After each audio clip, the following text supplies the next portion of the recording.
துபாயின் சாலைகள் மற்றும் போக்குவரத்து ஆணையம் கியோலிஸ் MHI உடன் இணைந்து அனைத்து துபாய் மெட்ரோ நிலையங்கள் மற்றும் துபாய் டிராம் முழுவதும் வழிகண்டறியும் பலகைகளை நவீனமயமாக்கும் ஒரு பெரிய அளவிலான திட்டத்தை முடிச்சிருக்கு.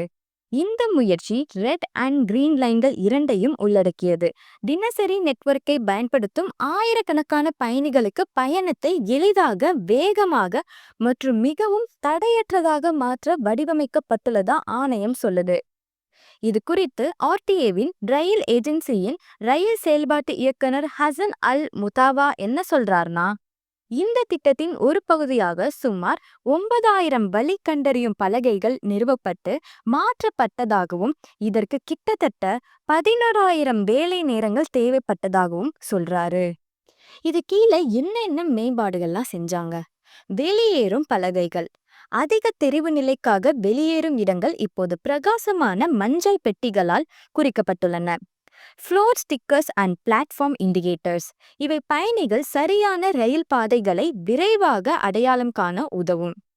நினைவூட்டல்கள். காத்திருப்பு பகுதிகள் மற்றும் பிளாட்ஃபார்ம்களில் வைக்கப்பட்டுள்ள ஸ்டிக்கர்கள் மரியாதையான நடத்தையை ஊக்குவிக்கின்றன. கேபின் சிக்னல் மேம்பாடுகள்.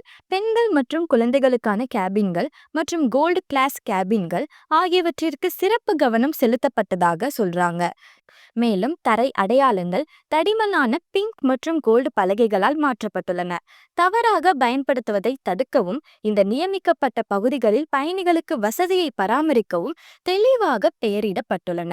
அது மட்டும் இல்லாமல் நிலைத்தன்மையை பராமரிக்க புதுப்பிக்கப்பட்ட வழி கண்டறியும் வழிகாட்டுதல்கள், RTAவின் ஸ்மார்ட் அப்ளிகேஷன், பிளாட்ஃபார்ம் அனௌன்ஸ்மெண்ட், ரயில் அறிவிப்புகள் மற்றும் சமூக ஊடக சேனல்கள் முழுவதும் ஒன்றிணைக்கப்பட்டுள்ளதும் சொல்றாங்க. மேலும் இது போன்ற லேட்டஸ்ட் ஐக்கிய அரபு அமீரக செய்திகளுக்கு நம்ம கலீஜ் தமிழ் சேனலை சப்ஸ்கிரைப் பண்ணுங்க.